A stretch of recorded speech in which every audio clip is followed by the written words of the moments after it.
Hello everyone, Leland here, and today nako sa Toledo City because I'm gonna check out the Acapulco Resort sa Barangay Ibo.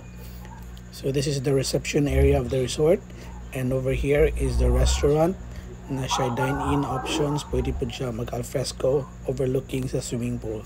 Now let's check out the swimming pool right next to the beach. Siya. So dako kay lang swimming pool guys.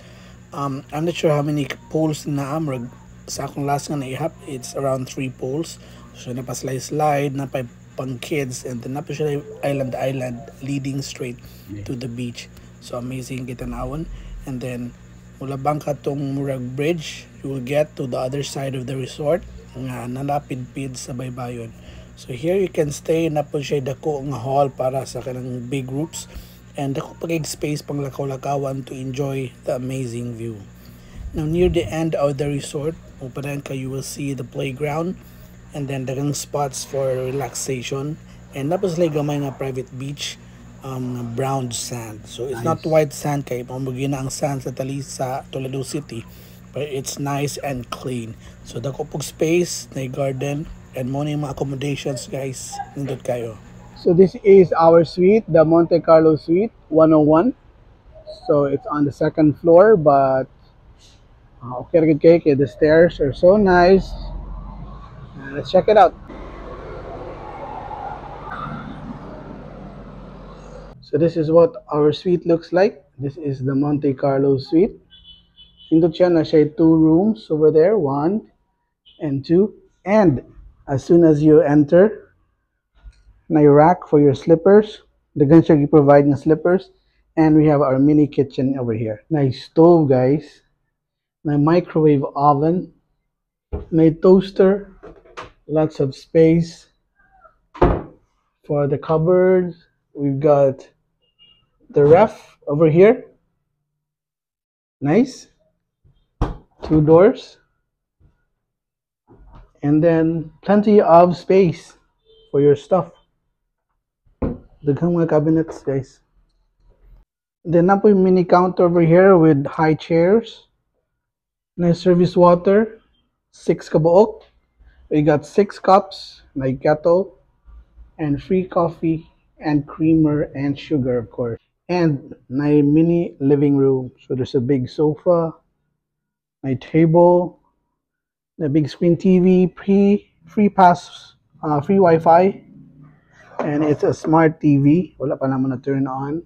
And guys, there's an option to add a bed over here. So I'm not sure if normally na ba na siya or pwede na siya ma-add there. Then there's a bigger room over here. My friend Carlo is over here.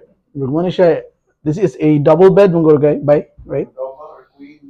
Queen bed. Dito siya na safe, na cabin closet, manitawag ani.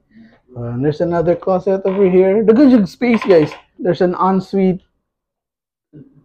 restroom, bathroom. Oh, na water basin, na hair dryer, very nice. A big mirror. Toilet with bidet, very nice.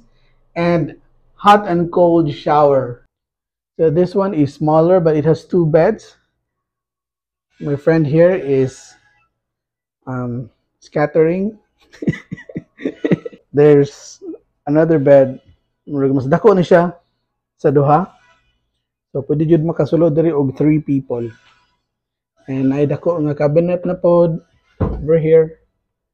And then na po'y para sa TV, plenty of space for storage. Na mga amenities for the bathroom. Another cabinet over here.